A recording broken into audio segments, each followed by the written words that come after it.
So I think settling is important because the more time that you invest into settling, then the smoother that whole journey and easier is going to be for that child and for that family and for you as the teacher as well, because you're really, settling's a really important time to build relationship.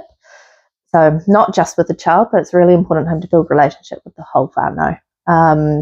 So it's an opportunity, obviously, to get to know the child, what they like, what they dislike, their strengths, their interests, their communication style, their cues, their gestures, what's the best way to meet those needs, what they're familiar with.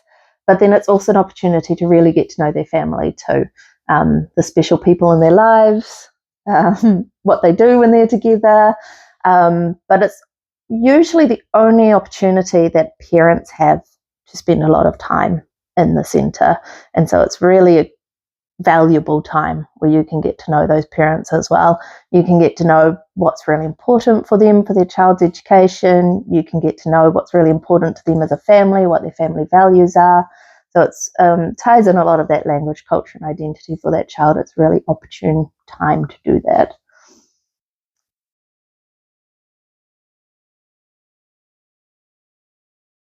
So I think with settling, parents are leaving you with the most important thing in their life. So settling is such an important time for building trust.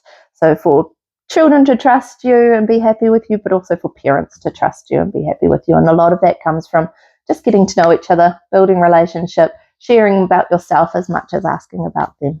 Traditionally, settling is really focused on settling the child, making sure the child's safe and happy and you know about them. But I think I would argue that if parents themselves are feeling safe and happy, then that child will see their parent being safe and happy, and it will send them the message, this is a safe place where I can be happy too. So I think if you think about settling more as we're settling in the whole family, or this is our time to really get to know the parents, perhaps even more so than the child, I think that it's going to go much more smoothly than it should have, just because the child will feel settled if the parent is settled. If they've got an unsettled parent, then they're going to be anxious, they're going to be clingy, they're going to be worried because they take those cues from their parent.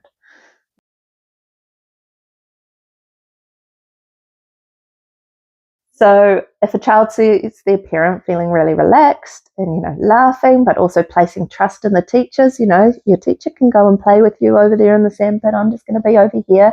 Then that really does send the message to the child that this is an okay place to be. My mum's happy with these people, so I'm happy with these people, So, and then I think from my own experience as a parent, it was a really important time for me to be able to share all the things I knew about my child, because of course I knew so much about her that the teachers didn't. And I think that was one of my biggest worries, was there were things I knew that the teachers didn't, and so they wouldn't be able to pick up on her cues. Eating was one. She would chew her food and I'd offer her more, and if she was still chewing, she'd turn her head away. And I knew as a parent that just meant she was still chewing. And my biggest fear was that the teachers were going to think she was saying she didn't want any more at all and she was finished, So all those things come up through the conversations and through the settling visits.